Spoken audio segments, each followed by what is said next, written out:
chào các bạn, hôm nay mình quay video con chó nó cũng biết ăn thanh long các bạn chó mà nó cũng chịu ăn thanh long lắm các bạn ơi. Hình như thời tiết này nóng hay sao, nó ăn thanh long mình thấy còn ngon hơn là ăn mấy khác nữa các bạn các bạn thấy nó ăn thanh long không? Như thời tiết nóng quá.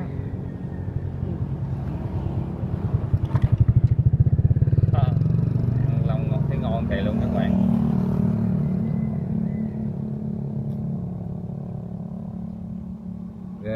Nếu mà người mình ngày nào cũng ăn chén lâm chắc là mát tốt lắm các bạn ha. Mình thấy nó ăn thấy ngon quá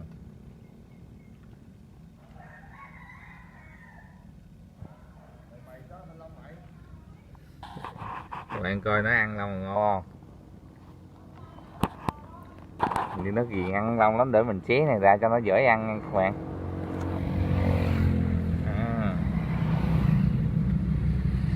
Xé ra cho dễ ăn nha.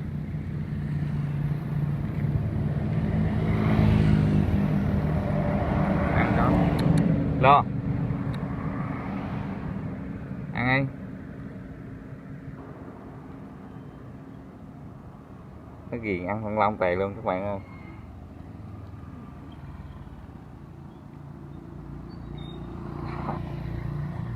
Nó ăn hết trái này luôn quá.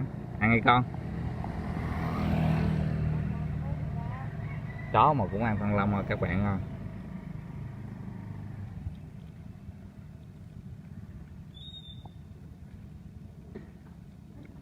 Chó này của mình là nó mới đẻ đây các bạn đẻ được một con. Hồi bữa mình có quay video bạn có thể coi video chó con mình các video cũ cách đây 2-3 ngày thôi các bạn bạn coi ủng hộ mình nha. Giờ tiếp tục mình làm video mà nó ăn chén long. Kênh của mình đụng gì quay nấy nên mình thấy gì thì mình quay nấy nha các bạn. Các bạn nhớ ủng hộ kênh của mình nhiệt tình nha. Xin chào tạm biệt các bạn.